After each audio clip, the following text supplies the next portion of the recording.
ধরো, অর্থাৎ কোনো ক্ষেত্রে দিনের কোনো পরিপ্রেক্ষিতে আমরা পৃথক পৃথক মত পথ পৃথক পৃথক রাস্তা অবলম্বন করতে পারি না। এটা একেবারেই আমাদেরকে এবং আমাদের পুরো উম্মতে মুসলিমাকে বিচ্ছিন্ন করে ছাড়বে। সুতরাং মুসলমানদের ঐক্যবদ্ধ সম্পর্কে আমাদের দিনিয়াত মাদ্রাসা মক্তবের শিক্ষার্থী মোহাম্মদ ফারহান মোল্লা আমাদের সম্মুখে হাজির হয়েছে, বক্তব্য পেশ করবে। আসসালামু আলাইকুম ওয়া রাহমাতুল্লাহি ওয়া বারাকাতুহু। আলহামদুলিল্লাহি ওয়া কাফা ওয়া সালামুন আলা ইবাদিহিল্লাযী ইসতাফা। আম্মা বাদ, ফাআউযু বিল্লাহি মিনাশ শাইতানির রাজীম। বিসমিল্লাহির রহমানির রহিম। واعتصموا بحبل الله جميعا ولا تفرقوا وقال النبي صلى الله عليه وسلم المؤمن للمؤمن كالبنيان يشد بعضه بعضا मुबतला दर्द हो कोई और रोती है आँख मुबतला दर्द हो कोई और रोती है आँख किस कदर हमदर्द सारे जिस्म की होती है आँख। सम्मानीय शिक्षक महाशयगण और सम्मुखे उपस्थित श्रोता मंडली, अस्सलामु आलैकुम वा रहमतुल्लाहि वा बाराकातुहू। আজ আমার জন্য অনেক খুশির বিষয় যে আমার মতো শিক্ষার্থীকে এই বিশাল জলসায় মুসলমানদের ঐক্যবদ্ধ যেমন গুরুত্বপূর্ণ বিষয়ের উপর বক্তৃতা করার সুযোগ দেওয়া হয়েছে। আশা করছি আপনারা আমার কথায় গুরুত্ব সহকারে শুনবেন। আমি এখনই সূরা আল ইমরানের 102 নম্বর আয়াত তেলাওয়াত করেছি, যার অর্থ হলো আল্লাহর রশিকে সকলেই মিলে দৃঢ়তার সাথে ধরে রাখো এবং নিজেদের মধ্যে ঝগড়া বিবাদ করো না, অন্যথায় সূরা আনফালের মধ্যে আল্লাহ তাআলা বলেন ওয়ালা তানাযাউ ফাতাফশালু ওয়া তাযহাবা রিহুকুম ওয়াসবিরু ইন্নাল্লাহা মা'আস সাবিরিন। অর্থাৎ তোমরা নিজেদের মধ্যে ঝগড়া বিবাদ করো না, অন্যথায় তোমরা দুর্বল হয়ে পড়বে এবং তোমাদের অস্তিত্ব শেষ হয়ে যাবে।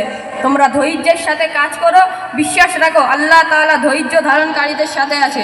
বুখারী শরীফে আছে, একজন মুমিন অন্য মুমিনের জন্য এমন যেমন বিল্ডিংয়ের এক স্তম্ভ অন্য স্তম্ভকে মজবুত ক্ষমতাবান তৈরি করে। সম্মানীয় উপস্থিতি, ঐক্য একতা হলো শক্তি ও ক্ষমতা, আর মতবিরোধ ও নৈরাজ্য হলো দুর্বলতা ও ক্ষমহীনতা।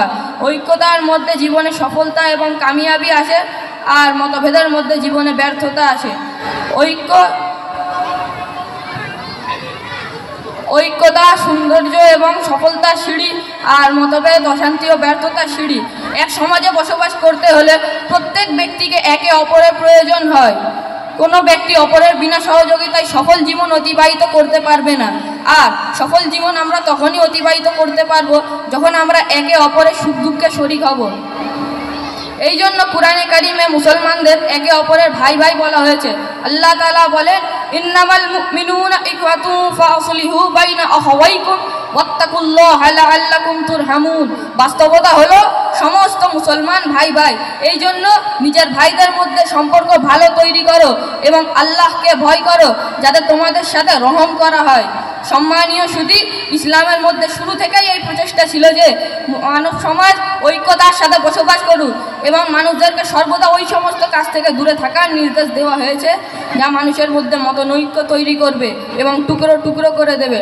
কিন্তু বর্তমান সময়ে মতভেদ প্রত্যেক কাজের প্রথা হয়ে দাঁড়িয়েছে। সমস্ত কাজে মতবিরোধ, ভাই ভাইয়ের মধ্যে মতভেদ, স্বামী স্ত্রীর মধ্যে মতভেদ, পরিবার পরিবারের মধ্যে মতভেদ। মোট কথা হলো সমস্ত কাজের মতভেদই হলো আমাদের আসল কাজ। আমাদের ঐক্যবদ্ধতাকে জাগিয়ে তোলার জন্য জুমাতে বক্তৃতা করা হয়, কখনো জলসা জুলুস করা হয়, কখনো সেমিনার ও কনফারেন্স করা হয়, আবার কখনো লিফলেটের মাধ্যমে মানুষকে বোঝানো হয়। কিন্তু সকল প্রচেষ্টাই অসফল, কেননা মতভেদের রোগ আমাদের মধ্যে জন্ম নিয়েছে। অথচ শান্তি ও নিরাপত্তার সাথে জীবনযাপন করার জন্য একতা ও ঐক্যতার অনেক বেশি গুরুত্ব রাখে। ইতিহাস সাক্ষী আছে এই জাতির নিরাপত্তা ঐক্যতার মধ্যে, এই জাতির ক্ষমতা ও বল ঐক্যতার মধ্যে, এই জাতির সফলতার বুনিয়াদ ঐক্যতার মধ্যে। এরপরেও পুরো বিশ্বের সমস্ত মানুষের যোগ্যতা ও ক্ষমতা নিজেদের মতভেদের কাজে খরচ হচ্ছে। এই পরিপ্রেক্ষিতে আল্লামা ইকবাল রহমাতুল্লাহি আলাইহি বলেন, এই জাতির লাভ এক, ক্ষতিও এক, সকলের নবী এক, দিন এক, ঈমানও এক, হারাম শরীফ এক, আল্লাহ এক, কুরআনও এক। কিছু বড় হতো যদি মুসলমান হতো এক। সিরাতের বই খুলে দেখুন সাহাবাদের মধ্যে কত মহব্বত ও ভালোবাসা ছিল।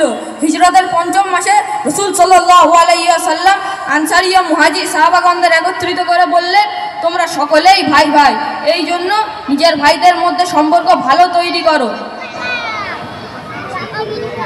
এই জন্য নিজেদের মধ্যে মিলেমিশে থাকো এবং নিজেদের উপার্জনকে মিলেমিশে খাও। অবশেষে এই সম্পর্ক এতটাই গভীর হয়ে পড়েছিল যে আনসার সাহাবাগণ মুহাজির সাহাবাগণদের জন্য নিজেদের জমি জায়গা ঘর বাড়ি বাগান আসবাবপত্র সব কিছুই অর্ধেক অর্ধেক পেশ করে দিয়েছিল। এমনকি নিজেদের যা কিছু ছিল তা সবই তাদের জন্য অর্ধেক উৎসর্গ করে দিয়েছিল।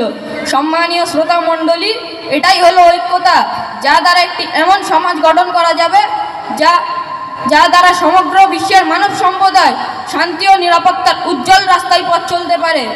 সর্বশেষে আপনাদের কাছে এই নিবেদন যে আমরা আল্লাহর রশিকে মজবুতের সাথে আঁকড়ে ধরি এবং ঐক্য একতা সৃষ্টি করি আর ভাই ভাই রূপে জীবনযাপন করি। শেষে এই কবিতা দ্বারা আমার বক্তব্য রীতি করব, আল্লাহ তাআলা ততক্ষণ সেই জাতির অবস্থা পরিবর্তন করে না যতক্ষণ সে তার নিজের অবস্থা পরিবর্তন করতে চায় না। ওয়া আখিরু দাওয়ানা আনিল হামদুলিল্লাহি রাব্বিল আলামিন। আসসালামু আলাইকুম ওয়া রাহমাতুল্লাহি ওয়া বারাকাতুহু। ওয়া আলাইকুম